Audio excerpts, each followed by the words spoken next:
que a gente está trabalhando, mas a gente vai focar nesses arquivos informais nas redes sociais. Eu já vou deixar isso mais claro. Agora, falando assim, parece um pouquinho confuso. Já vou deixar isso um pouco melhor. Mas então, como eu disse, vou passar a leitura do texto, é um texto curto, e aí depois a gente abre para o debate. Então, como eu disse, que eu vou apresentar um trabalho paralelo da minha atuação principal no pós-doutoramento da Unicamp, onde realizo pesquisa sobre a supervisão do professor Tiago Nicodemo.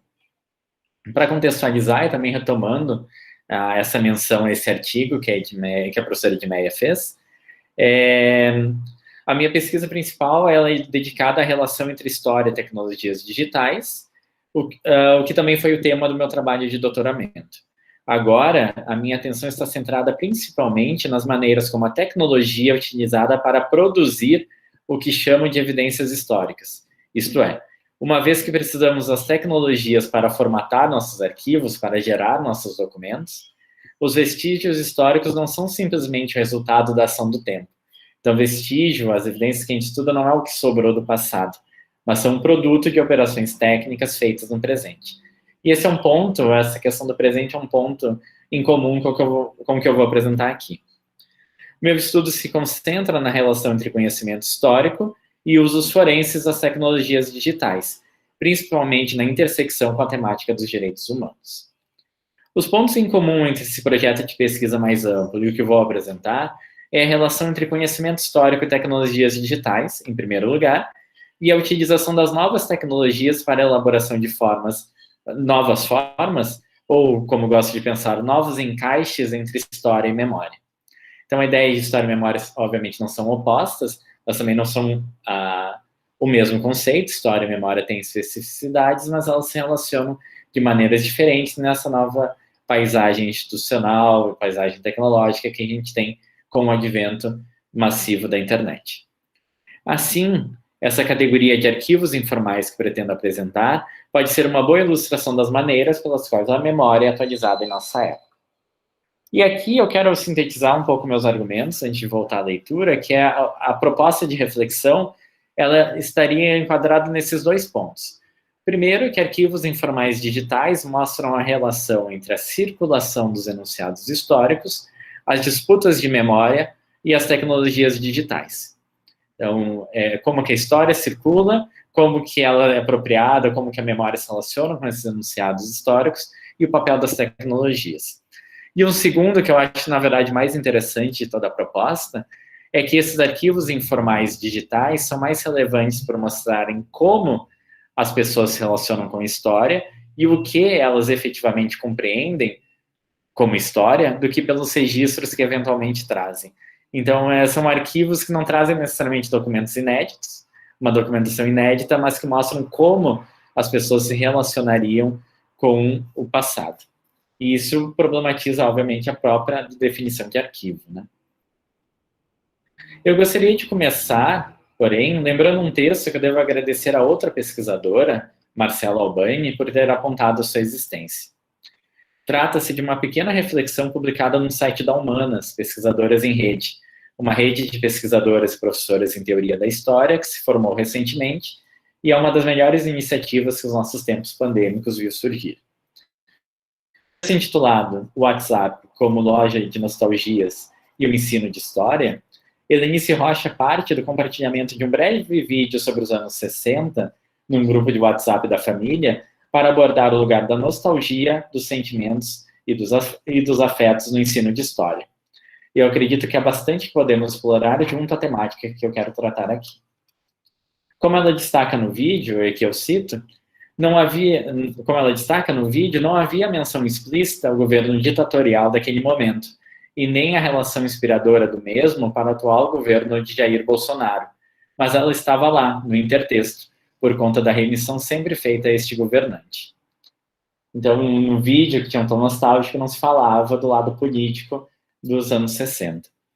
Mesmo com essas ausências, ela defende, porém, que eu cito novamente, que as experiências que se tornam significativas na cotidianidade ou no senso comum de nossas vidas merecem estar na aula de História da Educação Básica, contribuindo para a atribuição de sentidos à história a ser ensinada e aprendida, para que seja incorporado em nossas vidas e não se torne somente algo a ser decorado para a prova e esquecido logo depois. Dessa maneira, aqui volta a citação, um vídeo como esse, entre tantos, poderia fomentar um bom estudo sobre as perspectivas acerca dos momentos da história que nos tocam. Para Denise Rocha, então, o vídeo, mesmo que apresente uma leitura problemática do ponto de vista historiográfico do passado, ainda assim pode ser relevante para compreender como as pessoas se relacionam com a história e o que elas entendem por história. Esse é o argumento que eu já citei antes, que eu gostaria de perseguir aqui na abordagem dos arquivos informais. Mas o que são arquivos informais? A categoria foi inicialmente proposta por Adam Michael Auerbach, num pequeno artigo, na verdade, sobre o contexto indiano, a relação entre lideranças comunitárias, os acervos documentais que elas formam e a relação desses acervos, da atuação dessas lideranças com agentes do Estado. Então, é algo bem específico que ele está trabalhando, mas que tem um potencial de reflexão maior. E essa categoria, na verdade, ela se refere, aqui eu comento, né, como coleções de documentos e materiais históricos mantidos por um indivíduo ou por uma coletividade que abrangem recursos históricos relacionados a tópicos que normalmente escapam à história e à memória oficiais, como experiências de minorias e grupos marginalizados, assim como experiências, entre aspas, de pessoas comuns. Seria possível pensar, então, que os arquivos estatais transformam, que se os arquivos estatais transformam um indivíduo numa singularidade, devido ao entrecruzamento do poder, enfim, a gente tem pessoas fora do arquivo, dentro do arquivo estão os sujeitos históricos, mesmo que a números, eles podem ser pesquisados depois como sujeitos. E essa relação mais direta com o poder, ela não está colocada nos arquivos informais, são arquivos que estão à margem da rede estatal, da rede de poder, da rede oficial institucional, que formam os arquivos. Seria isso.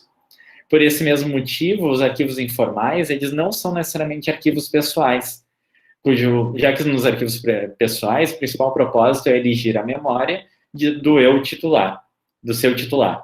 Mas eles são arquivos difusos que desafiam separação nítida entre público e privado. Então, os arquivos informais, eles atuam nesse campo um pouco nebuloso entre os arquivos oficiais e os arquivos pessoais. Com isso, eles redefinem essas fronteiras entre público e privado, eles se relacionam com ambas, na verdade, e eles são caracterizados, para tornar mais fácil de entender a proposta do próprio Auerbach,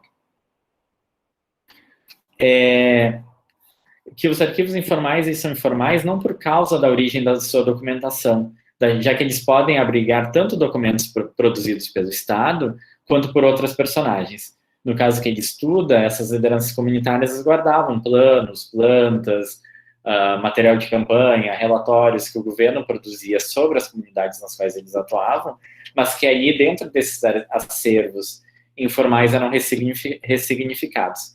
Então, não é a origem da documentação que faz um arquivo ser informal, mas é mais, e aqui esse primeiro caráter, que é da sua preservação não sistemática. E aqui, continuando, em locais que não foram originalmente destinados aos pesquisadores ou agentes administrativos do Estado. Por esse motivo, os arquivos informais estão, eu gosto dessa expressão em inglês, unmapped location, ou seja, lugares que ainda não foram definidos, não cartografados, dá para pensar. De modo que, para acessá-los, é preciso contatá-los etnograficamente. Então, o melhor modo de eu conhecer um arquivo informal é conhecendo a pessoa que é responsável pelo arquivo informal. É conhecendo a comunidade que é responsável pelo arquivo informal. Porque eu não vou ter um diretório de arquivos informais para procurar. Seria um pouco isso, simplificando. Uma segunda característica, ou terceira, é que os arquivos informais não costumam ser catalogados, tornando difícil estabelecer o contexto da documentação. Mesmo assim, eles não são produto de atividades ocasionais ou esporádicas, caracterizando-se pela constante coleta documental. Então, eles são atividades contínuas, não são só uma coleção. Eles têm um caráter contínuo, mas eles adotam critérios alternativos de catalogação ou de organização que não são aqueles adotados pela prática arquivística tradicional. O advento da internet de massa, nos anos 90, aumentou o número das unmapped locations, desses lugares não cartografados, nos quais os indivíduos e grupos sociais podiam armazenar suas memórias. Deixa eu avançar aqui. A internet, de modo geral, e as diferentes plataformas e redes sociais, em particular, abriram maior espaço para a presença do que Aaron Hess e Lee Jarvis, dois pesquisadores norte-americanos, denominam de memórias vernaculares.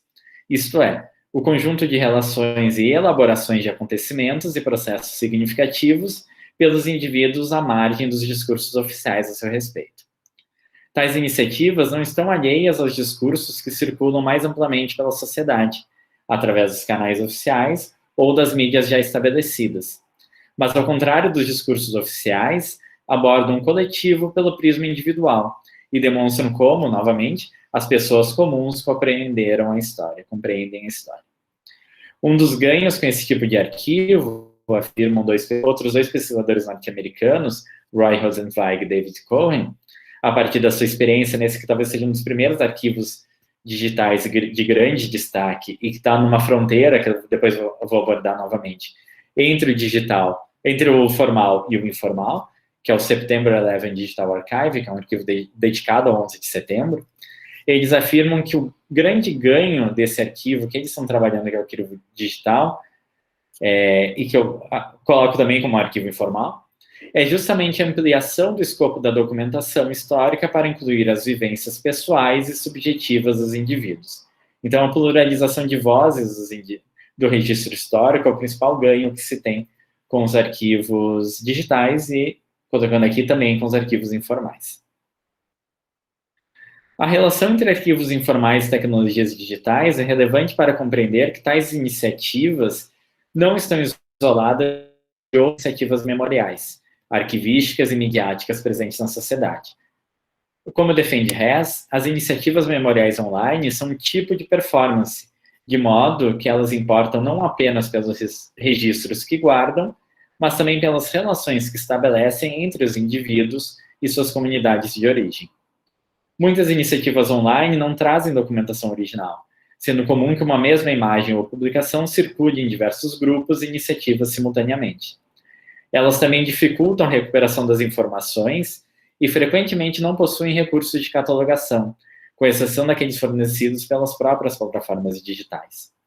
Nesse sentido, tais projetos induzem menos a buscar o que é potencialmente novo e até então desconhecido sobre o determinado acontecimento, do que a entender as maneiras como o passado continua presente na vida dos indivíduos e das comunidades. É por isso que os arquivos informais, digitais ou não, se prestam ao olhar etnográfico. É fácil compreender que os arquivos informais, digitais ou não, estão relacionados com o profundo alargamento do conceito de arquivo nas últimas décadas, um movimento que foi prefigurado por Michel Foucault em Arqueologia do Saber, ao propor o arquivo como repertório de enunciados potenciais sobre uma determinada realidade. Esse movimento se ampliou na década de 90, após a publicação de Mal de Arquivo, de Jacques Derrida, e a introdução das teorias pós-coloniais no âmbito da arquivologia, as quais demonstraram que o arquivo não era simplesmente uma instituição neutra de armazenamento documental, mas realizava uma série de operações que garantem que certos períodos, temas ou personagens possam ser lembrados enquanto outros são esquecidos. Com relação a isso, eu gosto da reflexão da pesquisadora norte-americana Gabriela Giannax, que destaca que os arquivos ganham maior fluidez após a incorporação das tecnologias digitais, principalmente aquelas da Web 2.0. Com isso, os arquivos são entendidos menos como espaços de armazenamento do que locais para a realização de práticas colaborativas. Os arquivos se tornam interativos, imersivos e pervasivos, ou seja, estão em todos os lugares. Aproveitando-se da diminuição da distância temporal entre a produção e o arquivamento do registro, que constituiria a base da teoria arquivística das 3 idades da documentação. Ou seja, esses arquivos, eles elidem, eles diminuem, quase suprimem a distância, ou se a gente pensar, por exemplo, nas redes sociais, essa produção de registros que a gente tem, a distância entre a documentação de uso e a documentação histórica, ela se encontra quase que suprimida, porque aquilo que é produzido imediatamente pode ser arquivado. Claro, tem uma problematização do que é histórico, o que é valor de uso aí, mas, de qualquer forma, essa distância temporal garantia a importância do arquivo, principalmente do arquivo histórico, ela não se encontra mais colocada. Então, a temporalidade do arquivo ela é acelerada e essa distância temporal, como eu disse, ela é suprimida. Para encerrar essa caracterização dos arquivos informais... Opa, desculpa, eu pulei aqui. Os arquivos atuais, entre os quais se incluem os arquivos informais digitais, são muitas vezes fruto de ações coordenadas e, ao invés de se preocuparem com a constituição de uma memória potencial para o futuro, reforçam os laços identitários do presente. Para encerrar essa caracterização dos arquivos informais, deixa eu avançar aqui rapidinho. É relevante destacar, primeiro, sua relação concorrencial ao gerenciamento arquivístico tradicional, assim como aos temas das memórias que encontram maior difusão por canais institucionais da esfera pública. Os arquivos informais buscam suprir lacunas na memória nacional que não seriam contempladas pela educação básica, pela mídia ou pelo conhecimento histórico produzido nas universidades. Do mesmo modo, frequentemente eles questionam o que é propriamente a história nacional, como ela é contada e qual a sua relevância para o cotidiano.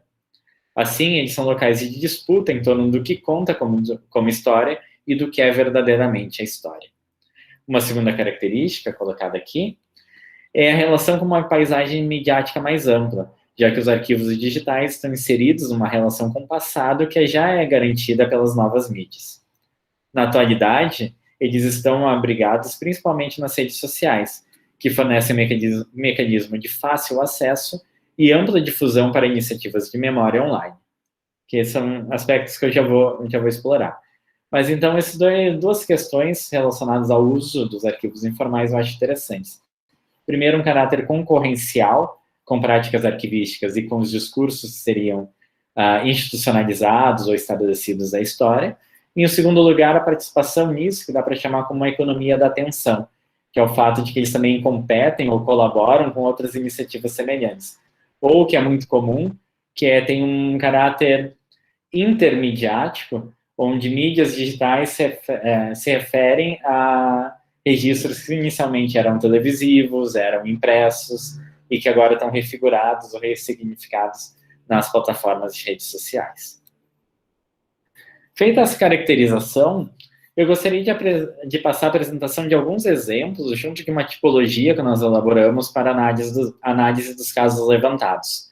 Então, a gente mapeou cerca de 150 dessas iniciativas, principalmente em redes sociais, e a gente elaborou uma série de critérios para enquadrar essas iniciativas em categorias que podem ajudar um pouco mais na análise e entender o que está em jogo com esses arquivos informais.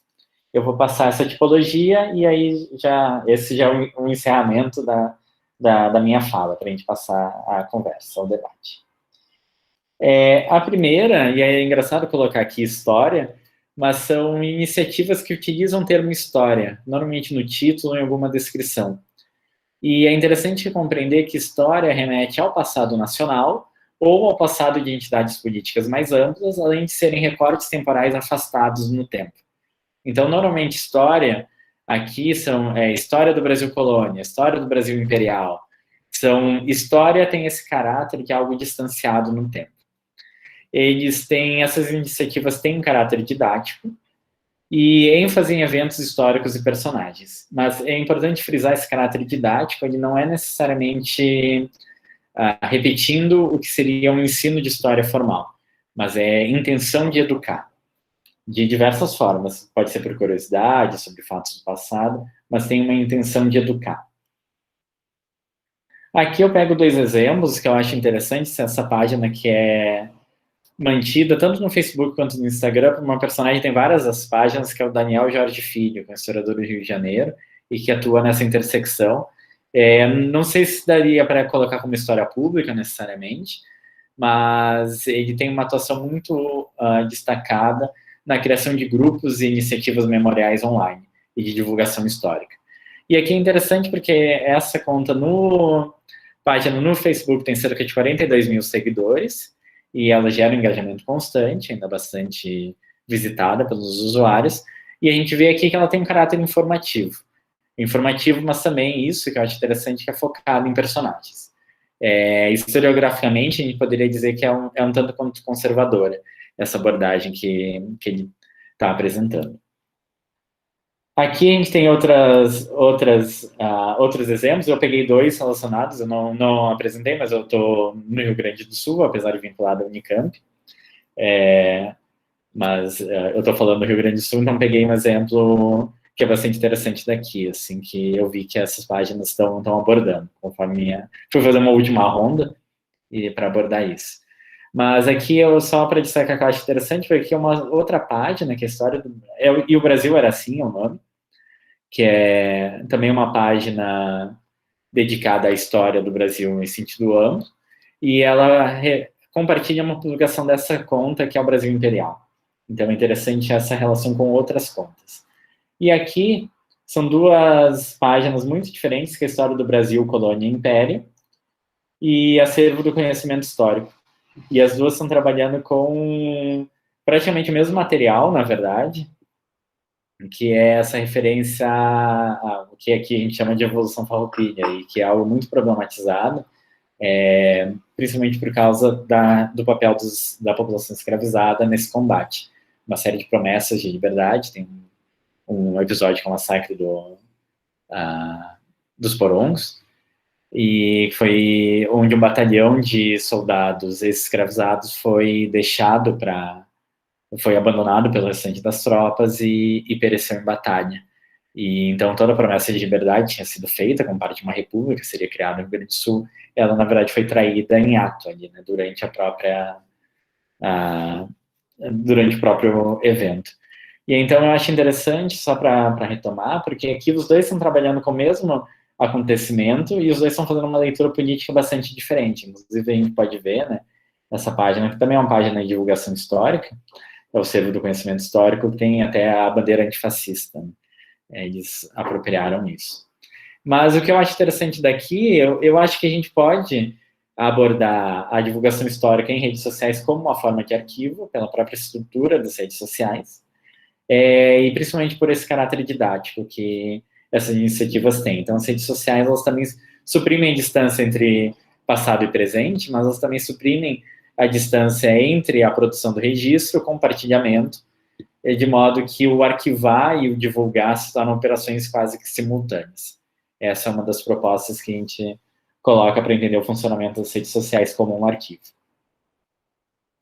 Uma segunda tipologia, uma segunda categoria, são as iniciativas que usam memória e estão ligadas à nostalgia, estão ligadas à noção de nostalgia. Normalmente elas evitam discussões ou temas políticos, elas expressam uma visão mediatizada do passado, e elas abordam 2 vertentes, que aqui eu vou inverter na apresentação, mas seria a memória e identidades locais e a nostalgia da cultura pop, que eu acho bastante interessante que isso entre também. Então, na verdade, desculpa, eu me perdi aqui, né?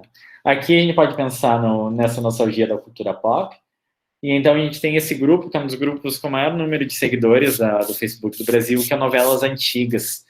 Tem cerca de 100 mil seguidores, ainda muito utilizado, que ele reproduz conteúdos midiáticos, registros de outras publicações, ou registros da TV, revistas antigas também são colocados, e que vai criando quase como se fosse um arquivo relacionado com esse tema das novelas. É um arquivo da nostalgia.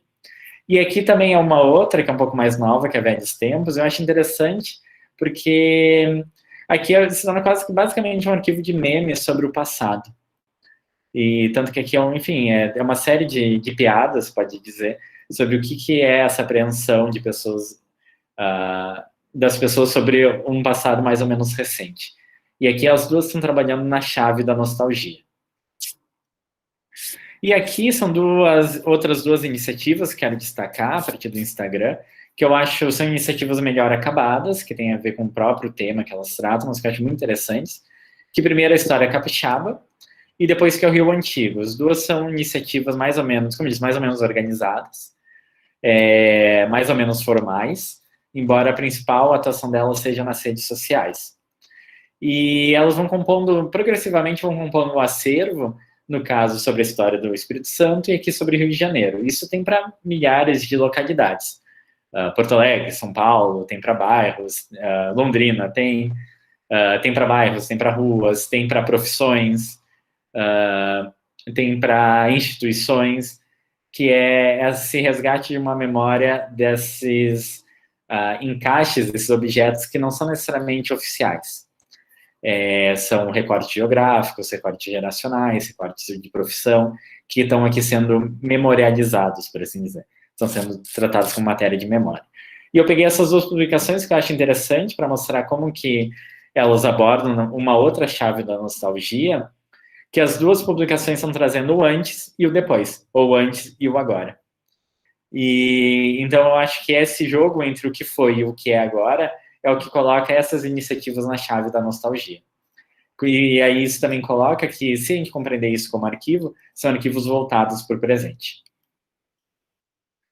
Uma terceira categoria estaria relacionada, então, a memórias subalternas, que elas têm uma relação indireta com as redes sociais, elas têm uma presença nas redes sociais, mas elas também podem ter em outros sites, blogs, outras formas de presença na internet. Elas privilegiam grupos e camadas marginalizadas da história nacional e elas assumem caráter político ou identitário. Aqui eu peguei só duas, a gente pode pensar em outras. Primeiro, essa memória que se insere no âmbito de história oral, que é o projeto Memória Rocinha, que é um resgate de memórias desse bairro, comunidade do Rio de Janeiro. E o segundo, que é essa página, que no Facebook ela está um pouco paralisada agora, mas tem cerca de 450 mil seguidores. No Instagram ela tem 73 mil seguidores, que é As Mina na História.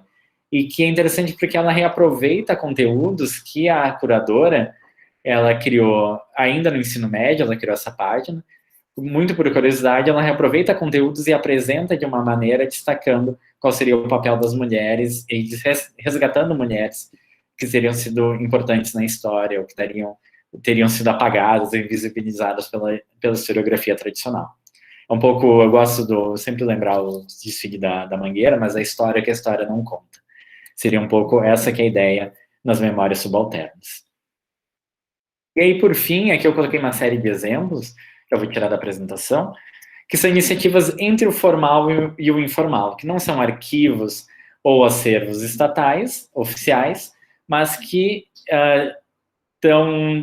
são ligados a instituições que existem fora da internet, por assim dizer, que não tem uma existência puramente digital. Eu acho que um dos melhores exemplos é o Museu da Pessoa, que tem esse caráter, que é uma instituição, uma organização da sociedade civil. Uma outra iniciativa que eu gosto muito, enfim, no âmbito do patrimônio, muito relacionada com isso, que é o Instituto São Paulo Antiga, que é uma instituição de patrimônio que surgiu nas redes sociais e depois virou um site, depois virou uma instituição. O Museu das Coisas Banais, que é mantido pela Federal de Pelotas, que também tem uma relação nesse sentido, que é o museu da memória que as pessoas têm com objetos que são seus. E, por fim, que eu acho que está nessa limite entre memórias subalternas e o formal e o informal, que é o Museu da Maré, que eu também tenho, de novo, uma existência online que é muito importante, além de uma presença física, mas que está inserido nessa relação limítrofe, como eu comentei, entre essas categorias.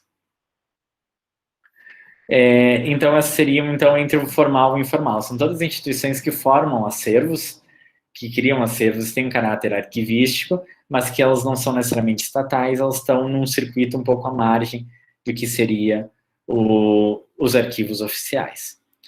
E aí, então, para encerrar, o que eu acho que são questões para a gente pensar para o futuro dessas iniciativas? O primeiro é a questão da preservação e, principalmente, dessa vinculação que elas têm às plataformas digitais. Tudo isso que eu apresentei é muito baseado no presente. Esse levantamento feito em 2020, se ele fosse feito em 2010, ele seria completamente diferente.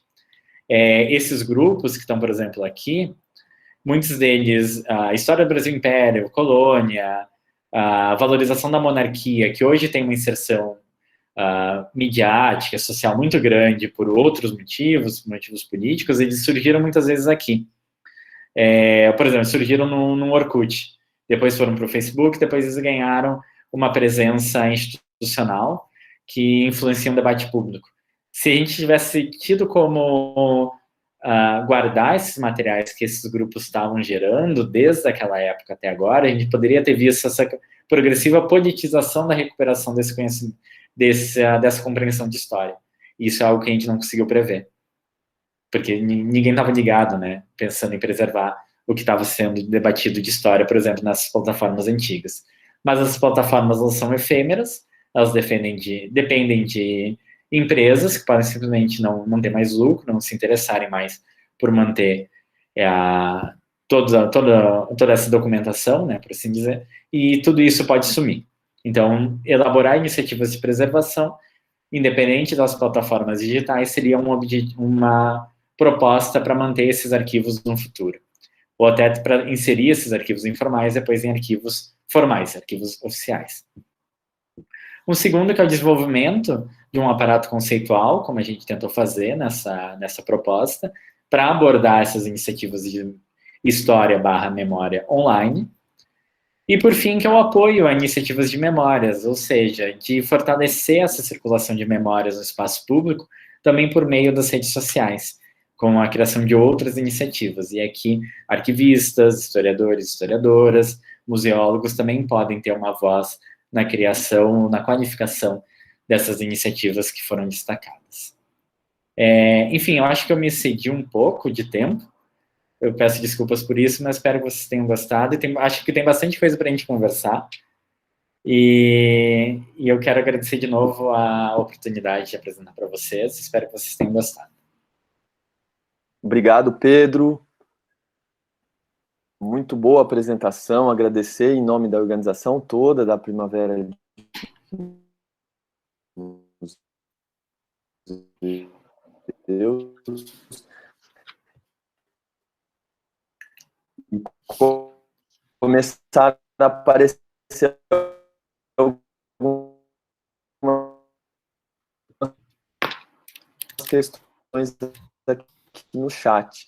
A gente tem esse link para você, Pedro. Fala sobre como é que funciona a legitimação dos arquivos informais, que hoje tem uma prioridade aí na vida cotidiana, né, das pessoas, quando eles acabam sendo confirmados, né, legitimados em fonte histórica, né, como que é essa transição entre os arquivos informais e fonte histórica, como você mencionou nos últimos exemplos, né, de iniciativas que surgem da sociedade civil, da própria rede, com nível de informalidade que a rede pressupõe e que depois passam a ser legitimados, né, como uma fonte histórica. Mas são vários caminhos, né, me parece, dessas negociações na sociedade como um todo. E aí a Marina pontuou isso. E a Edmeia também quer depois deixar um comentário, não sei se quer aproveitar agora já, Edmeia. Aí ele já pensa nessas duas questões. Sim. Só que não está bem elaborado, tá, Pedro? Tá meio confuso aqui. É que nós, do Museu Histórico, nós fizemos 50 anos. Fizemos sexta-feira agora, mas o museu, no mês todo de setembro, antes disso, desde o período da pandemia, a gente tem produzido material, então, para postar nas nossas redes sociais e na plataforma Londrina Cultura. Bom, aí eu fiquei ouvindo você falar sobre essa característica dos arquivos digitais, informais, na verdade, digitais, que mostram como as pessoas se relacionam com a história e o que elas compreendem por história. Aí eu fiquei pensando no nosso processo mesmo de escolha do material para postar. Como que nós estamos... Então, como que nós estamos organizando? Então, eu fiquei passando por todos, né, por todas essas categorias de arquivos, e, na verdade, a gente passa por elas também, sem saber, né? Que é esse que tem uma intenção de educar, ou seja, que você chamou de história. Também esse que foca no personagem, né? Essa questão da memória, da nostalgia também está muito presente nas nossas produções, das memórias subalternas, aliás, isso também, das memórias, né, e subalternas, e, enfim, então, na hora que a gente digitaliza o acervo físico, também a gente passa por todo esse processo, né? Veja, não está 100% elaborada a minha pergunta, mas tomara que tenha dado para você entender um pouco. Era isso. Uhum. Eu acho que tinha mais uma pergunta, né? A gente podia fazer um bloco. Isso, um bloco. A Malu Fontinelli, que também é diretora da Ação Cultural e trabalha no Museu de Arte, quer também deixar um comentário, uma pergunta. Uhum. Malu, nos ouve? É com você. Oi, boa tarde a todos. Boa tarde, Pedro. Muito obrigada por estar aqui conosco hoje. Eu também, assim, no mesmo caminho da Edneia, eu não tenho exatamente uma pergunta, é muito mais um comentário. E eu espero, assim, que ao fazer esse comentário, eu não tire foco das questões colocadas pela Edneia.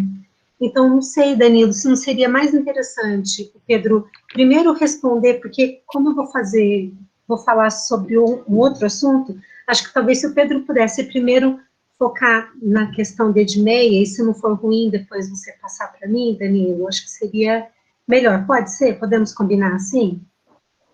Pode ser também, Pedro. Ele já estava se preparando para receber as 3 questões. Se quiser também aproveitar que já está no gatilho, aí, Malu, fica à vontade. Bem, então tá. Não, então tá. Então eu vou fazer o meu comentário aqui e dizer o seguinte, Pedro, enquanto você estava apresentando, ia aqui surgindo, a gente vai pensando sobre as coisas que a gente conhece da nossa cidade e que também relacionado, por exemplo, aos movimentos culturais, né? Há diversas situações, diversos movimentos, diversos grupos que surgem, inclusive ligados, assim, grupos de intervenção cultural, grupos de teatro, histórias de espaços, que elas vão sendo organizadas, né, em mídias, né, por meio das redes sociais, lá com o uso do Facebook, do Instagram, enfim, né, e vão sendo compartilhadas e estão ali. E aí o que me chamou bastante a atenção na sua fala é quando você diz, talvez com outras palavras, do caráter efêmero, né, desses arquivos que vão sendo organizados ali. Né? Eu trabalho numa instituição pública, né, no poder público, no Museu de Arte, e o uso de redes sociais, no nosso caso, ele é, quando muito, em alguns casos muito específicos, um apoio para alguma ação que esteja sendo realizada ou documentada de outra maneira, de uma maneira física, né, em arquivos, em redes da própria prefeitura, né? E aí, isso é uma coisa, assim, que eu achei, me chamou a atenção e, assim, me causa um pouco de angústia, sabe, do tanto que a gente pode perder de informação, de memória, de uma história de um tempo, de uma história de um grupo, de uma história de um espaço, porque ele está ali, registrado, muito a partir de perspectivas que são pessoais, né, e em plataformas que elas agora podem estar aí no ar para todos, mas pode ser que daqui 5, 10, 15 anos não estejam mais. Então, se você puder também comentar um pouco sobre isso, ficaria grata.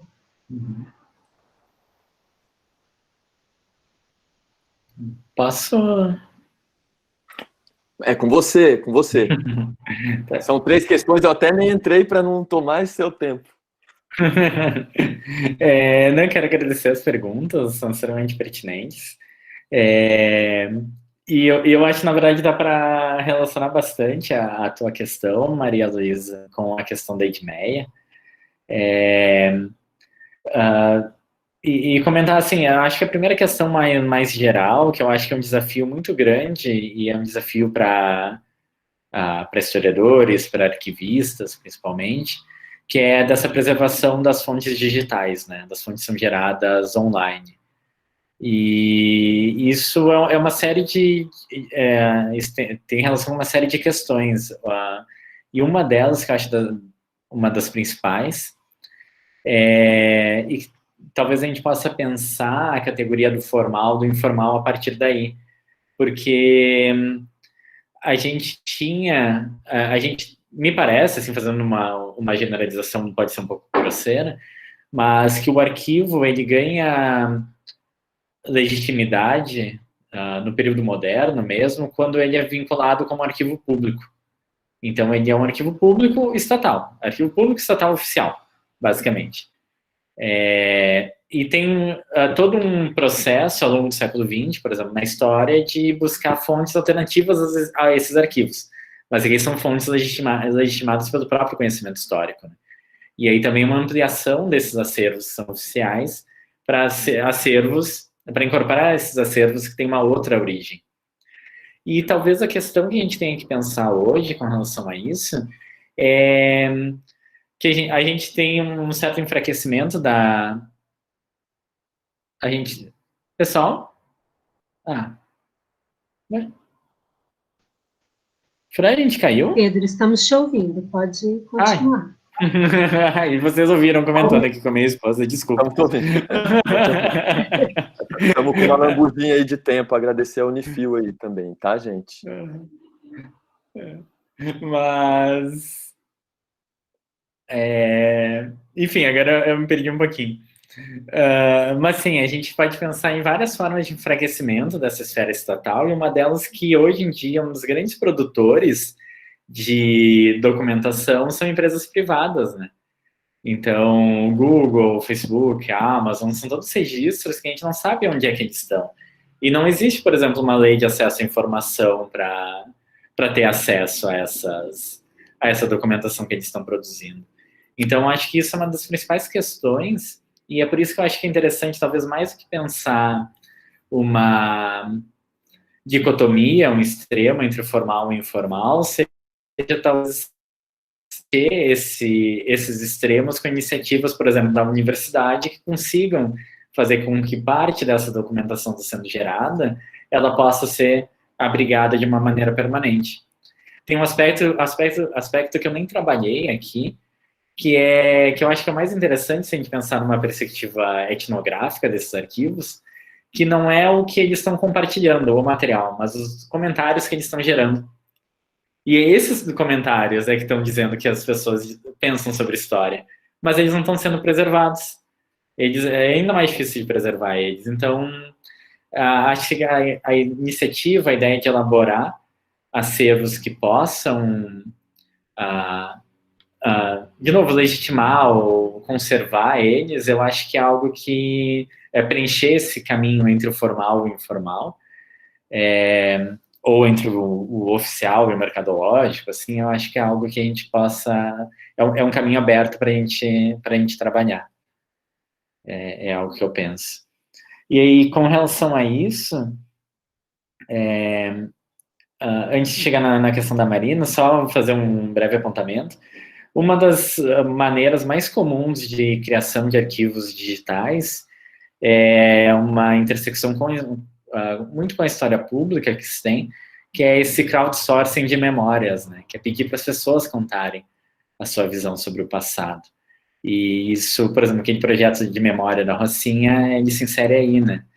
E eu acho isso interessante porque esses projetos, eles são projetos um pouco mais estruturados, que eles podem, partindo dessa informalidade da memória, eles podem alcançar algum grau de organização e permanência, que eles podem se manter no futuro. Eu acho que uma questão para a gente pensar é como não ter só o arquivo, isso enfim, eu estou me alongando já, mas uma questão que a gente tem trabalhado, porque uma das ideias do professor Thiago Nicodemo é como criar um arquivo de redes sociais da Covid-19. E aí, nesse caso, se a gente pede para as pessoas compartilharem suas memórias, a gente pode possivelmente ter só um lado da história, por assim dizer. Tipo, pessoas que querem porque acreditam que a Covid, que a pandemia é algo importante e que essa experiência é significativa. Mas a gente tem todo um lado de negação disso, que ele também deveria ser preservado. É um arquivo da infâmia, dá para pensar. E aí, para onde é que vai essa documentação? Para onde é que vai a fake news? Ela também poderia estar sendo arquivada, né? Mas que ferramenta que a gente vai ter para documentar e guardar o que as pessoas não querem guardar, né? O que ninguém vai querer guardar daqui a algum tempo. São um pouco dessas questões que surgem com nessa fronteira, nessa área cinzenta da formalidade dos arquivos, daria para colocar dessa forma. E aí a Marina comentou da legitimação dessas fontes. Eu acho que muita coisa deu para trabalhar assim, com essas iniciativas, mas eu acho que justamente a questão de um dos nossos propósitos é elaborar uma espécie de quadro conceitual, ou quadro de trabalho para incorporar essas iniciativas como fontes históricas. E aí pensando justamente nisso, nesses trabalhos, onde é que se enquadram, como comparar, como entender o que está acontecendo em cada caso. Claro, cada um muito específico, mas a nossa ideia foi justamente tentar pegar esses arquivos informais, e, enfim, de novo, muitas aspas nessa expressão, é um conceito que a gente está trabalhando, e poder problematizar eles como fontes históricas. Um dos nossos objetivos, um dos principais foi justamente esse. Aí, enfim, tem essas instâncias de legitimação, mas também uma legitimação pelo próprio trabalho histórico.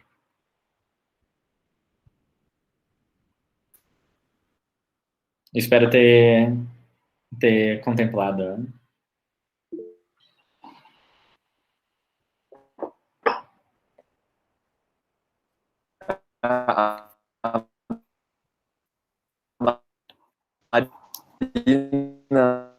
Pessoal, acho que o Danilo travou ali, né? Mas, Pedro, da minha parte, obrigada pela resposta. Eu vi pela resposta, agora, mas eu vou fechar. Está retornando, Danilo? Estou aqui, eu até fechei a minha imagem no streaming, tá com uma foto aqui de arquivo informal, pessoal, tem uma foto de maracujá, uma flor de maracujá, mas é bonita, é uma escolha estética, tá aqui no quintal de casa. Pedro, também o Ricardo mencionou que gostaria de colocar uma questão, e ele não passou pelo chat, não sei se o Ricardo nos ouve, gostaria de fazer essa última questão. A Marcela Albani também faz um elogio, que é um prazer sempre te ouvir. Como você pensa a relação entre o digital e a educação patrimonial, levando em consideração o ensino de história? Essa é a questão da Marcela. Te agradeceu e te colocou uma questão aí para você esmiuçar melhor. Espinhosa, né? A Sheila Oliveira também agradeceu a sua apresentação e também a importância da sua pesquisa no tempo contemporâneo, e agradeceu também o compartilhamento das suas indagações. Aí o Ricardo falou que a questão é muito grande, que não cabe aqui. Então, eu acho que poderia Ricardo, abrir, né?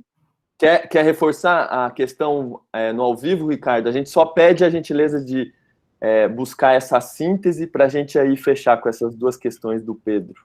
Tá, acho que vocês estão me ouvindo. Eu quero primeiro parabenizar o Pedro pela apresentação, achei super interessante e vim aqui assistir porque essa noção de arquivo informal achei interessante, acho que pode ser bem produtiva, mas minha pergunta ela tem a ver com o seguinte, né?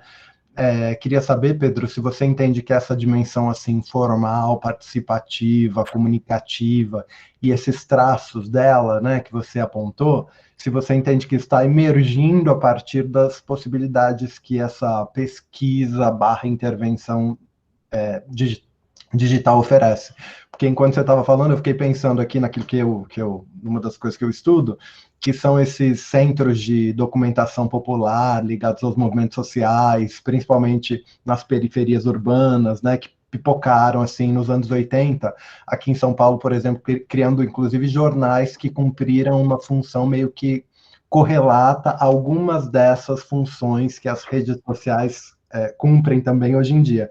E coisas que ficaram meio empoeiradas, né, sob o rótulo de um certo memorialismo, mas que eu acho que é um memorialismo ativista, comunicativo. Então, estou pensando assim,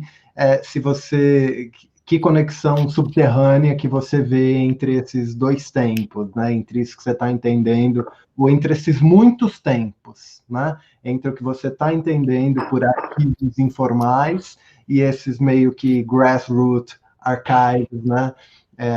Do nosso passado, inclusive do nosso passado recente. Então, a minha pergunta é sempre essa, né? O digital está trazendo uma coisa nova, ou o digital, ele, na verdade, está revitalizando práticas que a gente conhece bem? É isso aí, foi ótimo, valeu. Muito obrigado pela questão, Ricardo. Muito bem elaborada. Aí vou passar a palavra para o Pedro. Eu quero só reforçar, gente, que a técnica, a equipe de apoio da Unifil, acabou de postar no chat um link para que vocês aí, participantes, todas e todos, possam comprovar, né, a participação no dia de hoje. Então, é a confirmação da presença e tem um breve questionário para você avaliar a atividade, tá? Então, não deixem de finalizar a atividade. O Pedro vai responder as questões. Então, durante essas respostas, vocês podem também confirmar a presença e também avaliar o que a gente está vivenciando aqui agora. Com você, Pedro, as duas questões. Bem, obrigado pelas questões, Ricardo e Marcelo. Também agradecer a Sheila, que fez um elogio muito... Fico bem feliz, assim, de ter atendido e tenha gostado. Só quero destacar, enfim, a gente sempre tem pouco tempo para o debate, mas eu vou colocar aqui meu e-mail, caso tenham qualquer questão, a gente continua a conversa, porque eu acho que tudo que foi falado aqui, e eu pensei principalmente a partir da pergunta da Maria Luísa também, é tema que rende muito mais, né, do que... São coisas que não tem uma resposta fixa, né, resposta única. Eu vou começar, então, com a questão do Ricardo, que é sempre bom encontrar nos eventos. Eu gosto que a gente já teve juntos em uma mesa esse ano, e foi bem interessante. E o Ricardo sempre faz questões muito boas. Eu vou responder tentando ser breve, embora não consiga muito, você já deve ter percebido. Mas uma das ideias, pelo menos uma das minhas ideias quando a gente começou esse levantamento, na verdade, vem de uma encomenda de pesquisa que aí se tornou algo muito maior. Uma encomenda de um pedido de uma publicação. E aí a gente pensou como organizar a partir desse conceito de arquivos informais, que é um conceito que o Thiago Nicodemo já estava trabalhando. Nossa divisão de trabalho, a professora Edmeia comentou do texto anterior, né? Eu sempre penso mais em termos de fontes do que de arquivo, e o Thiago sempre pensa mais em termos de arquivo do que de fontes, então acaba tendo uma complementação aí.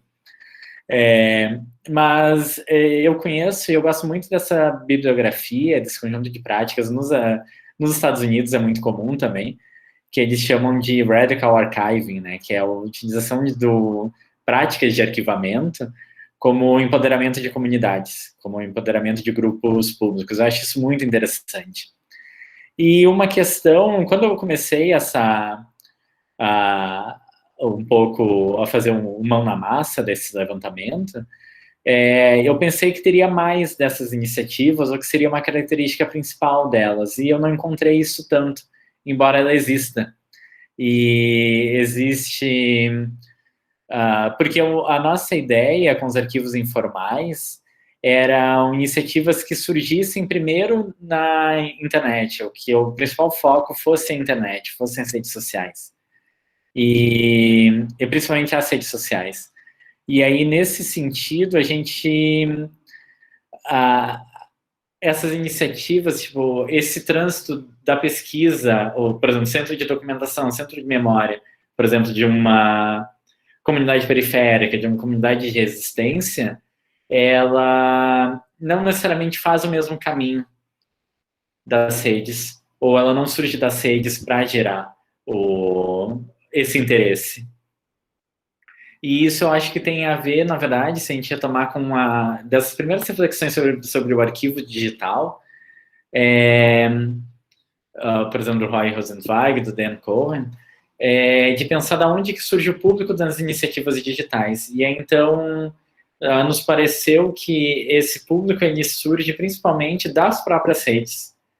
Então, por exemplo, as iniciativas Mina na História, é uma iniciativa das redes que articula uma série de problemáticas, se inserem nessa mesma problemática que tu colocou, que seria algo grassroots, algo de movimento social, no caso ligado ao feminismo, mas que o público dela é criado dentro das redes. E as outras iniciativas, menos polêmicas ou menos políticas, elas também criam seu público nas redes. Então, como a gente ficou nos arquivos informais digitais, a gente acabou focando, mas também, não sei se é uma restrição da nossa pesquisa ou se é um viés da nossa pesquisa, mas só para dizer que eu esperava encontrar mais, mas eu não encontrei tanto quanto esperava desse tipo de iniciativa. E principalmente não encontrei necessariamente, com exceção de um ou outro caso, iniciativas online ligadas coloquei como memórias subalternas que gerasse esse interesse fora, que gerasse um grupo fora. Tem uma relação, mas essa relação não é tão direta. Foi um pouco isso. Não sei se deu para responder, mas eu acho que é um levantamento muito inicial, uma proposição da categoria, que tem muita coisa que pode ser problematizada a partir daqui. Como eu disse, o principal objetivo aqui é estabelecer um quadro de trabalho. Mas agora, saber qual é a relação desses arquivos em todas as suas múltiplas temporalidades, como tu colocou, múltiplos tempos, com a sociedade, eu acho que é uma questão para explorar. E, na verdade, eu ia dizer que, enfim, já ficou um pedido. Eu acho que tu poderia contribuir muito com a reflexão nesse sentido, Ricardo, justamente conhecendo essas iniciativas e aí explorando qual que é a inserção delas, fazendo o caminho inverso, né? De fora da internet para dentro da internet, assim, daria para colocar. E da Marcela, antes de responder, eu só ia aproveitar e fazer um jabá dela, assim, que hoje a Marcela vai participar da aula inaugural do Prof. História da URGS, vai ser transmitida, acho que no canal do próprio Prof. História, no Facebook, no YouTube, então já fica o convite para vocês acompanharem. Eu vou ter que acompanhar, infelizmente, já gravado, não vou poder acompanhar ao vivo, mas já fica o convite, porque eu citei a Marcela antes, no começo da minha apresentação, e é legal que ela estava aqui acompanhando. Com relação à educação patrimonial, acho que é um principal campo que poderia ser aplicado a esses arquivos informais, esse conjunto de práticas, e que se insere muito nas questões que a Edmeia, que a Maria Luísa comentaram, que é essa relação entre instituição e informalidade, por assim dizer, que é de articular projetos que consigam fazer uma ponte, ampliar o público das nossas instituições de cultura. Eu acho que isso é o principal que pode ser colocado. E nesse sentido, eu acho que esses projetos eles têm grande potencial de educação histórica mesmo, de letramento histórico, de ensino, de compartilhamento de memória, formação de comunidade, ou nem que seja de curiosidade mesmo, de aspectos meio que anedóticos do passado, que também são importantes para lembrar o texto da Helenice Rocha, que eu roubei a referência da Marcela. Então, todo o aspecto nostálgico, o aspecto informal, o aspecto anedótico, ele pode ter um valor de educação, justamente nesse âmbito de uma educação patrimonial, de ampliar o público das nossas instituições. Por isso que eu acho essas iniciativas de interface a partir das redes sociais com o público, eu acho elas muito importantes. Eu colocaria a partir daí. E só para finalizar, tem projetos que são projetos, nesse sentido, voltados exclusivamente para as redes sociais. Um que eu gosto muito é o Rio 450, que foi para comemorar os 450 anos do Rio, que foi a criação de um site, uma série de campanhas e canais proprietários no Instagram, principalmente, para gerar mobilização e engajamento do público com relação à memória do Rio. Então, nesse caso, tem potencial de educação, eu acho, bastante grande, todas essas iniciativas. Eu acho que é um dos principais ganhos que a gente poderia ter ao abordar essa comunicação histórica em redes sociais. E, enfim, arquivos informais ou não, acho que a comunicação ela pode ter muito a ganhar nesse sentido. Enfim, seria isso, eu sempre me alongo e peço desculpas por ficar aqui falando. Muito bom, Pedro.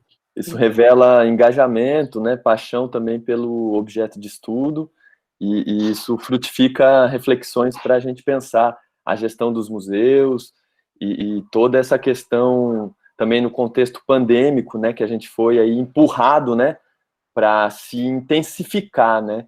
Então, acredito que as suas reflexões, elas não têm o tom de cartilha, né, do fazer, como fazer, mas colocam categorias reflexivas que nos ajudam a pensar, inclusive, como fazer também.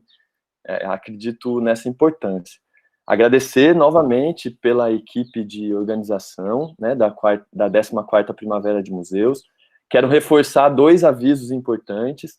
Um deles é que está no chat o e-mail do Pedro, pedroteles.silveira@gmail.com. Então, questões que possam ter ficado dessa reflexão de hoje, porque, de fato, foi uma primeira apresentação, então, várias questões aí surgem, podem ser enviadas para o Pedro, inclusive para também acessar os materiais de artigos que foram citados pela Edmeia, né? Então, o Pedro está à disposição, como ele mencionou na própria fala dele. E também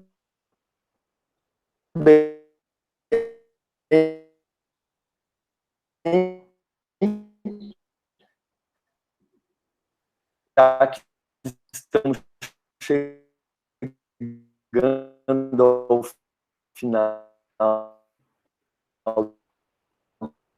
do evento, que vocês podem, eu repostei ele ali, para uma breve avaliação. Eu vou fechar de novo, tá, gente? Para reforçar o meu recado, que é de acesso ao formulário, de presença e de avaliação da atividade, e também o reforço do e-mail de contato do Pedro, como aberto aí a diálogos que partiram da reflexão de hoje, tá? Também temos um informe, né, da Marcela, que mencionou a atividade das 7 da noite, tem um link no YouTube, também na bio ali do chat. Então, esses são os informes. Muito obrigado a todas e todos que participaram. Amanhã a gente retorna, eu vou passar para a Edmeia também, fazer as considerações finais dela, e reforçar o preenchimento aí do formulário para que a gente possa avaliar e continuar a realizar essas atividades online que são também importantes para a gestão dos museus públicos. Não é, Edmeia? Com você a palavra, fica à vontade. Obrigada. Obrigada, Danilo. Na verdade, eu só gostaria de agradecer muito, muito, Pedro, pela sua palestra, pela discussão, né, que gerou todo o seu conhecimento, e dizer que eu acho que foi, de fato, muito... Gostei quando te vi pela primeira vez lá falando na Amplac, e agora, né, mantive e continuo gostando. Desejo muito sucesso para você, e mais uma vez, agradecer, porque foi muito produtiva, e tem, né, eu acho que está totalmente vinculado a essa questão mesmo do título, né, do tema, melhor dizendo, Primavera de Museus. Muito obrigada, nos acrescentou muito. Obrigado, Edmeia. De novo, muito obrigado pelo convite, foi um prazer participar. E vocês devem ter visto que eu não estou deixando vocês também irem, assim, então, por mim, a gente podia estender. Mas fica o e-mail para quem quiser conversar, e foi um prazer conhecer vocês, receber todas as questões. Quero agradecer novamente, então, a Edmeia, ao Danilo, a Maria Luísa, que perguntou, também o Ricardo e a Marcela. E, enfim, boa sorte na Primavera dos Museus. Espero que seja um evento muito, muito bom, muito interessante. Vou tentar acompanhar amanhã também. Legal, Pedro. A gente volta a reforçar o agradecimento e queria deixar o convite para amanhã. A gente tem 2 atividades amanhã, na tarde de amanhã. A partir das 15 horas, a gente vai ter a palestra Museu Histórico de Londrina, na Rede de Museus do Paraná, o acervo disponível na web, com a professora Helenice de Castro, que está aqui na sala. Está, né, Helenice? Boa tarde, amanhã é com você, às 15 horas, com a Helenice. Depois a gente tem um intervalinho para retornar às 5 da tarde. A atividade também da Helenice tem 1 hora. E aí, às 5 da tarde, a gente vai ter uma visita virtual ao Museu Histórico de Londrina, Padre Carlos Vaz, com narração históricas dos cenários, salas expositivas e exposições externas. É isso, Edmeia? Aí a gente vai... Assim, nós não conseguimos fazer exatamente do jeito que nós gostaríamos, mas vai ficar bacana do mesmo jeito e vai ser uma visita virtual do mesmo jeito. Maravilha. Não exatamente da forma como a gente pensou no início. Assim como as visitas presenciais, as virtuais também têm versões, modelos, e essa é uma versão que vai ser apresentada, né, Edmeia? Virão outras também, né? Isso. É isso. Bom, Se as pessoas já quiserem começar a nos, né, a fazer, ou melhor, se as pessoas quiserem nos visitar todos os dias, é só nos acompanhar pela página do Facebook, pelo Instagram, que nós estamos postando lá o tempo todo, digitalizando o nosso acervo, transformando em diversos tipos de materiais e colocando ali.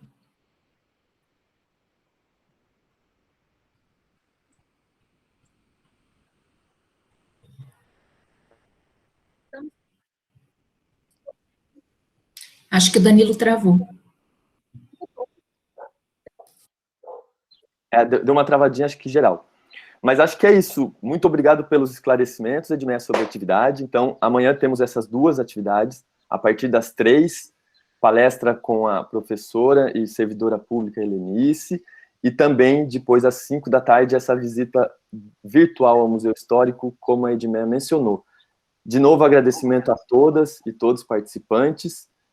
A gente reforça também o cadastramento da presença no formulário e, principalmente, agradecer ao Pedro, que se dispôs a falar essas reflexões tão importantes para a gestão dos museus como um todo e para a sociedade contemporânea também, que tanto vive hoje com a tela de trabalho do WhatsApp e que, inclusive, transmite informações históricas.